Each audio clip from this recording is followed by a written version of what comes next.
OBC সংরক্ষণের মাধ্যম দিয়ে হাতে গোনা একটা দুটো মুসলিম ঘরের সন্তানরা চাকরি পেত। আজকে সে ওবিসি সংরক্ষণ বন্ধ হয়েছে, তাই মুসলিম সমাজের ছেলেরা চাকরি পাচ্ছে না। যাদেরকে পূর্ণ বহাল করা যায় সেই লক্ষ্য করে আমাদের কিন্তু আজকে এই জামায়াত এই প্রোগ্রাম। আরেকটা অপশান লেখা আছে, দেখুন, মাদ্রাসা শিক্ষাকে ধ্বংসের দিকে নিয়ে যাচ্ছে, মাদ্রাসা বা শিক্ষা বাঁচাবার জন্য আমাদের এই প্রোগ্রাম।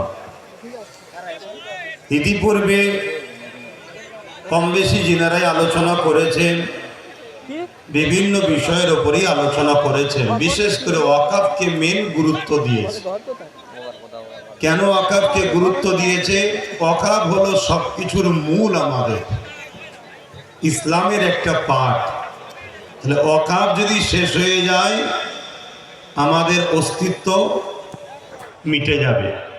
তাই আমি এসেছি সংক্ষেপে দু কথা আলোচনা করব, কিন্তু আলোচনা করার আগে দুটো কথা বলবো। একটা কথা হচ্ছে, আমার যে মা বোনগুলো ওখানে দাঁড়িয়ে আছেন, আপনারা ওখান থেকে সরতে হবে। এটা কোনো রাজনীতির মিটিং নয় যে ছেলে মেয়ে একসাথে হুড়োহুড়ি করবে। তাই আমি এখান থেকে ঘোষণা দিচ্ছি, আপনারা আপনাদের জায়গায় সেই দূরে যেমন মা বোনেরা রয়েছে ওখানে যান। কেন আমি বিশ্বাসী কত সংখ্যা বড় কথা নয়, আল্লাহ যার পক্ষে আছে কামিয়াবি তার আছে।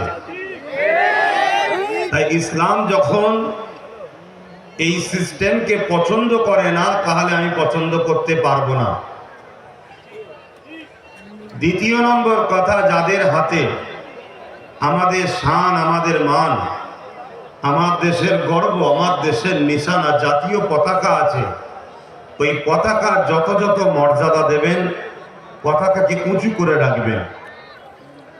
আরেকটা বিষয় বলি, যেসব ভাইরা কলেমা লেখা পতাকা এনেছেন বা হুজুরের রওজা মোবারকের ছবি দেওয়া পতাকা এনেছেন, আপনাদের প্রেমের স্বার্থে এটা করছেন ঠিকই, কিন্তু অতি ভক্তি চোরের লক্ষণ যেন না হয়। এই কলেমার জন্য লক্ষ কোটি মা তার সন্তান হারিয়েছে। এই কলেমার জন্য হাজারো হাজারো ওলামাদের রক্তে পৃথিবী লাল হয়েছে, শুধু ভারত নয়। এই কলেমার জন্য, এই রওজা পাকের জন্য আজকে তামাম পৃথিবী জুড়ে এখনো